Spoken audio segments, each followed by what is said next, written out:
अस्सलाम वालेकुम, this is हिरा नूर। आज का जो लेक्चर है ये हमारी इंग्लिश सीरीज़ का फर्स्ट लेक्चर है।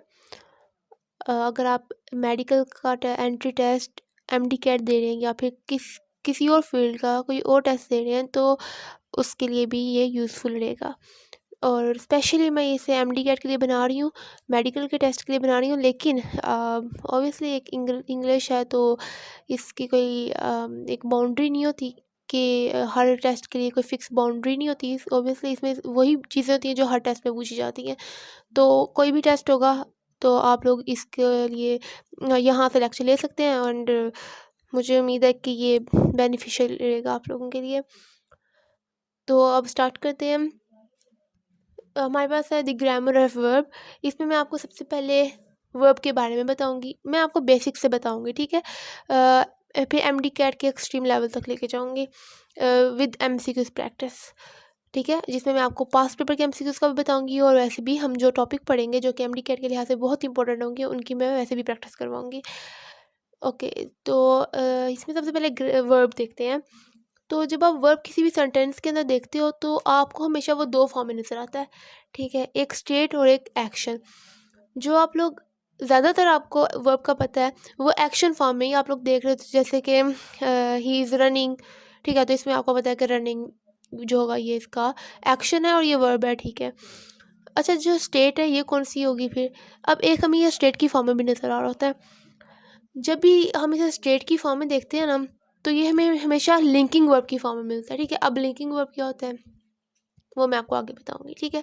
मैं आपको हर एक वर्ड जो है ना वो एक्सप्लेन करूंगी, लेकिन उसके बावजूद अगर आप किसी चीज़ में थोड़े कंफ्यूज होते हैं और वो आपको समझ नहीं आई होती तो आप वो कमेंट सेक्शन में मुझसे पूछ सकते हैं, ठीक है, वो प्रॉब्लम नहीं है।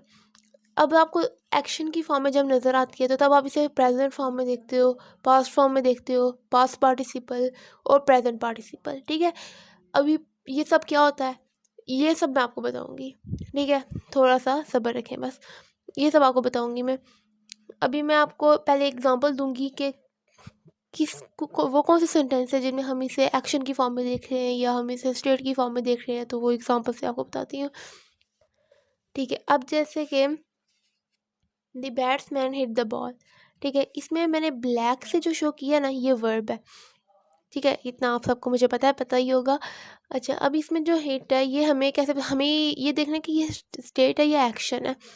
तो अगर आप देखोगे तो ये डेफिनेटली एक्शन है, क्योंकि बैट्समैन जो है वो हिट कर रहा है बॉल को तो ये उसका एक्शन है। आपको कैसे पता चलेगा? आपने रिलेट करना है ना। अब वैसे जो लोग ये वाला लेक्चर ले रहे हैं तो मुझे यकीन है कि उन सबको पता ही होगा। अब ये वाली बात आपको पता ही होगी कि हमें कैसे डिफरेंशिएट करना है कि कहाँ वो एक्शन की फॉर्म में है, कहाँ वो स्टेट की फॉर्म में है, ठीक है। एग्जांपल दे रही हूँ, इससे भी आपको क्लियर हो जाएगा, लेकिन फिर भी अगर आपको कोई कन्फ्यूजन है ना तो आप कमेंट सेक्शन में पूछ लें। नेक्स्ट एग्जांपल है his team mates were happy, ठीक है, इसमें वर हैप्पी ये हमें सामने पता चल रहा है कि ये टीम मेट्स का की स्टेट है, ये एक्शन नहीं है, ठीक है। ये उनकी एक स्टेट है कि वो किस तरह इस टाइम हमें लग रहे हैं, ठीक है। ही लुक्स सीरियस, इसमें अब लुक्स ये वर्ब है और ये जो ही है उसकी स्टेट है, ये उसका एक्शन नहीं है, ठीक है। अब यहाँ पे मैंने आपको बताया कि जो एक्शन है वो इन चार फॉर्म में हमें मिल सकता है, प्रेजेंट फॉर्म में, पास्ट फॉर्म में, past participle and present participle, ठीक है। अब इसमें ये पार्टिसिपल क्या होता है, ठीक है, now let's talk about it. Okay, तो सबसे पहले आपको पता होना चाहिए कि जो पार्टिसिपल होता है ये हमेशा हमारे पास दो फॉर्म में होगा, ठीक है। एक होता है आपके पास प्रेजेंट पार्टिसिपल, एक होता है आपके पास पास्ट पार्टिसिपल, जैसे कि मैंने यहाँ पे लिखा था प्रेजेंट पार्टिसिपल और पास्ट पार्टिसिपल, ठीक है। अब प्रेजेंट पार्टिसिपल आपको कैसे मिलेगा कि प्रेजेंट फॉर्म ऑफ वर्ब उसके साथ आपने आईएनजी लगा देना है। अब प्रेजेंट फॉर्म ऑफ वर्ब कौन सी होती है? First form of verb, base जो होती है, बेस फॉर्म होती है जो, वो वाली। अब जो पास्ट फॉर्म होती है, पास्ट पार्टिसिपल होता है जो कि मैंने यहाँ लिखा है, ये पास्ट पार्टिसिपल कैसे होता है? ये होता है पास्ट थर्ड फॉर्म, ठीक है। आपको पता है एक बेस फॉर्म होती है, फिर एक सेकंड फॉर्म होती है, फिर एक थर्ड फॉर्म होती है। जो आपके पास बेस फॉर्म होती है ना वो फर्स्ट फॉर्म होती है। जो सेकंड फॉर्म होती है ना उसे कहते हैं पास्ट फॉर्म, सिर्फ पास्ट फॉर्म। लेकिन जो थर्ड फॉर्म होती है ना उसे कहते हैं पास्ट पार्टिसिपल। ठीक है, उसको कहते हैं पास्ट पार्टिसिपल। और फिर उसके बाद एक फोर्थ फॉर्म हम लोग कहते होते हैं जिसमें प्रेजेंट प्लस आईएनजी फॉर्म होती है, तो वो होता है प्रेजेंट पार्टिसिपल। ठीक है, अब इसकी एग्जांपल देख लेते हैं। एग्जांपल में हमारे पास क्या है कि she is writing a book. इसमें अगर आप देखोगे ना तो writing, she is writing a book, इसमें ये प्रेजेंट पार्टिसिपल है। इसमें राइट क्या है, प्रेजेंट फॉर्म है ना, उसके साथ आईएनजी लगा हुआ है, तो ये क्या है, प्रेजेंट पार्टिसिपल है। She has written a book, इसमें रिटन क्या है, थर्ड फॉर्म ऑफ वर्ब है, तो ये क्या है, पास्ट पार्टिसिपल है। तो इस तरीके से आप देखो कि ये एक्शन है, यहाँ जो वर्ब है वो एज एन एक्शन यूज़ हो रहा है। और किस फॉर्म में यूज़ हो रहा है, प्रेजेंट पार्टिसिपल, पास्ट पार्टिसिपल। इसी तरीके से वो प्रेजेंट फॉर्म और पास्ट फॉर्म में भी यूज़ हो रहा होता है। ठीक है, आपको बेशुमार मिसालें, एग्जांपल्स मिल जाएंगी इसकी। ओके, इसके बाद अब आपको मैंने बताना है कि यहाँ पे जो हमने स्टेट देखा था, स्टेट लिंकिंग वर्ब। ठीक है, मैंने कहा था जहाँ ये स्टेट के तौर पे एक्शन कर रहा होगा, वर्क कर रहा होगा, वहाँ पर इसे हम लिंकिंग वर्ब की फॉर्म में देखेंगे। ठीक है, now what is linking verb, let's talk about it. Okay, तो देखो अब लिंकिंग वर्ब में हमारे पास किस तरह के वर्ब्स हैं। यहाँ पे मैंने कुछ वर्ब्स लिखे हुए हैं जो कि बहुत इंपॉर्टेंट है एज अ लिंकिंग वर्ब्स, लेकिन इसके अलावा भी होंगे कुछ, लेकिन ये इंपॉर्टेंट है और आपको एग्जांपल देने के लिए। ठीक है, इसके अलावा जब आप लोग अच्छे से लेक्चर अंडरस्टैंड करोगे तो बिलीव मी आपको रट्टा लगाने की ज़रूरत नहीं पड़ेगी। ठीक है, आपको ये याद रखने की ज़रूरत नहीं पड़ेगी कि कौन कौन सा लिंकिंग वर्ब था। जब आप लोग स्टेटमेंट देखोगे ना तो आपको आइडिया हो जाएगा। ठीक है, तो इसलिए ये जो नोट्स हैं या इन सब का मकसद बिल्कुल आपको रट्टा लगवाना नहीं है। ये जो मैंने यहाँ कुछ लिख दिए हैं इसका मकसद ये नहीं है कि आपने यहाँ से देख के ऐसे रट्टा लगा देना है कि ये वर्ब है। कई जगहों पे रट्टा भी ज़रूरी होता है और जहाँ होता है वहाँ मैं आपको बताऊँगी। ठीक है, अब यहाँ देखो, बी, स्मेल, सीम, ये सिर्फ आपको एग्जांपल देने के लिए, आपको समझाने के लिए है, लेकिन आपने रट्टा नहीं लगाना। Grow, feel, turn, taste, become, prove, seem, smell, ठीक है, ये मैंने रैंडमली बोल दिया। तो ये सारे वर्ब्स जो है ये लिंकिंग वर्ब्स हैं। अब लिंकिंग वर्ब क्या होता है कि ये जैसे कि the car turn the corner, ये एग्जांपल है। अच्छा, जो लिंकिंग वर्ब है ये सारे स्टेट शो कर रहे होंगे। ठीक है, जैसे कि द फूड टेस्ट गुड। ठीक है, तो अब इसमें टेस्ट जो है वो उसकी स्टेट है कि खाना जो है वो अच्छा है। ठीक है, या आई एम फीलिंग लोनली, इस तरह बोलते हैं ना, तो अब फील जो है उसमें फील आपको एक्शन तो नहीं है ना, ये उसकी स्टेट है।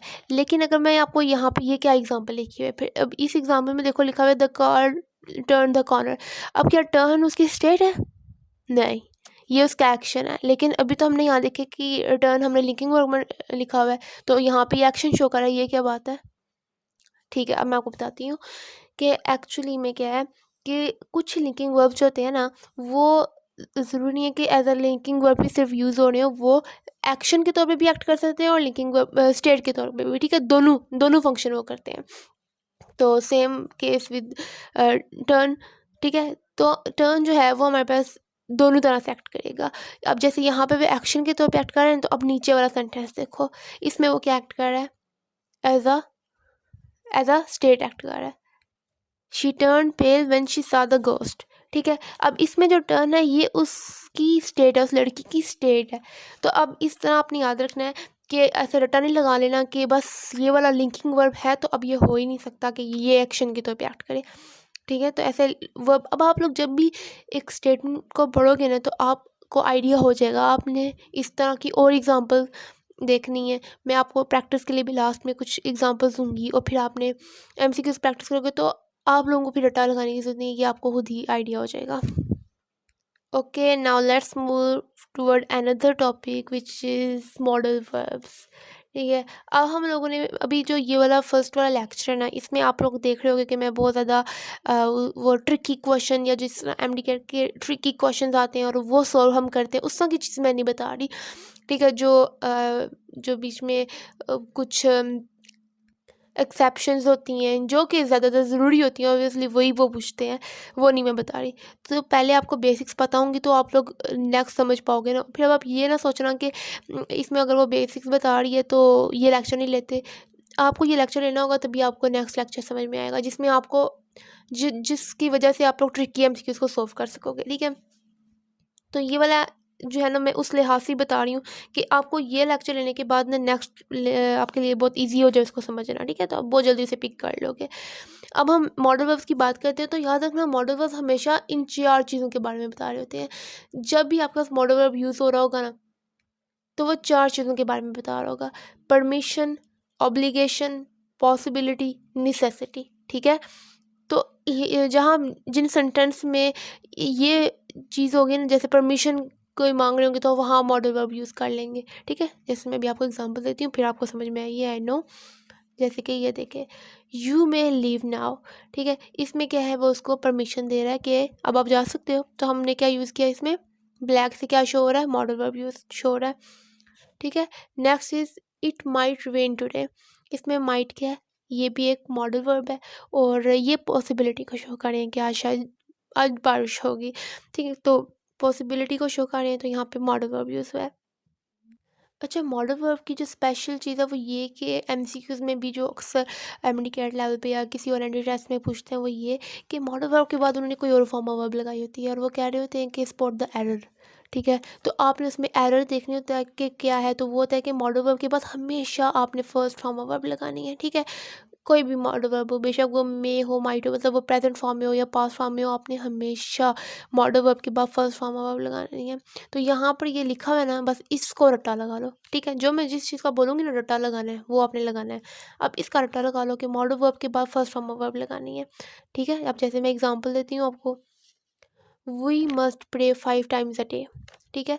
तो इसमें प्रे जो है ये फर्स्ट फॉर्म ऑफ वर्ब लगी हुई है किसके बाद, मॉडल वर्ब के बाद। अगर उसने यहाँ लिखा होता वी मस्ट प्रेड तो फिर वहाँ लिखा होता है कि स्पॉट द एरर। आपको रूल पता है कि मॉडल वर्ब के बाद फर्स्ट फॉर्म ऑफ वर्ब लगता है तो आप सिंपली कह देते कि ये यहाँ पे एरर है। तो इसी तरह ऊपर वाले सेंटेंस में भी देख लो, वहाँ पे भी हमने मॉडल वर्ब के बाद फर्स्ट फॉर्म ऑफ वर्ब लगाई हुई है, ठीक है। ओके, नेक्स्ट अब आगे चलते हैं रेगुलर एंड इरेगुलर वर्ब की तरफ, ठीक है। ओके, तो ये तो आपको पता है कि रेगुलर वर्ब्स वो वाले होते हैं जिसमें जो अच्छा ये जो बेस फॉर्म होती है उसको इन्फिनेटिव भी कहते हैं, आपको मैं ये भी बता दूँ। इन्फिनेटिव भी कहते हैं फर्स्ट फॉर्म ऑफ वर्ब को, ये देख लो। पास्ट फॉर्म किसको कह रहे हैं, सेकंड फॉर्म ऑफ वर्ब को, ये देख लो। पास्ट पार्टिसिपल किसको कह रहे हैं, थर्ड फॉर्म ऑफ वर्ब को, ठीक है। अब इसमें क्या है कि रेगुलर वो वाले होते हैं, रेगुलर वर्ब वो वाले वर्ब्स होते हैं जिनमें जैसे कि फर्स्ट फॉर्म ऑफ वर्ब है ना लिव, तो आगे उसकी ई डी या सिर्फ डी, जिसका पास्ट या पास्ट पार्टिसिपल जो है वो डी या ईडी से मिलके लगा के बने, उसको कहते हैं रेगुलर वर्ब, ठीक है। ये आप लोग बचपन से पढ़ते आ रहे हो, मुझे पता है, आप लोगों को पता है, ठीक है। जो मेन चीज़ हम लोगों ने इनमें देखनी है वो है इरेगुलर वर्ब, ठीक है।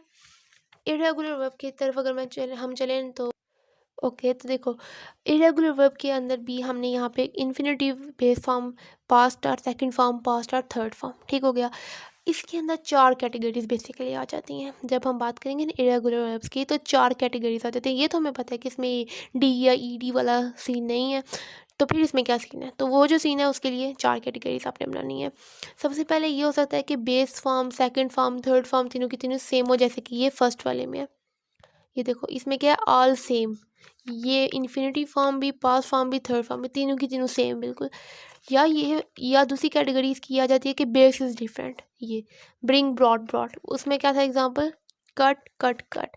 यहाँ क्या है, ब्रिंग, ब्रॉड, ब्रॉड, ठीक है। तो इसमें बेस जो है वो डिफरेंट है, लेकिन पास्ट फॉर्म और पास्ट पार्टिसिपल दोनों सेम है बिल्कुल, ठीक है। नेक्स्ट थर्ड कैटेगरी ये हो सकती है कि ऑल डिफरेंट, सारे डिफरेंट हो, जैसे कि स्विम, स्वैम, स्वम, ठीक है, ये भी हो सकता है। और ये मैंने आपको ये एक एग्जांपल दिया है, लेकिन इसमें और भी बहुत सारी एग्जांपल्स आ सकती हैं। मैंने आपको कैटेगरी समझाने के लिए एक एक एग्जांपल दिया, ठीक है। ये ना समझ लेना कि सिर्फ यही है, और भी बहुत है।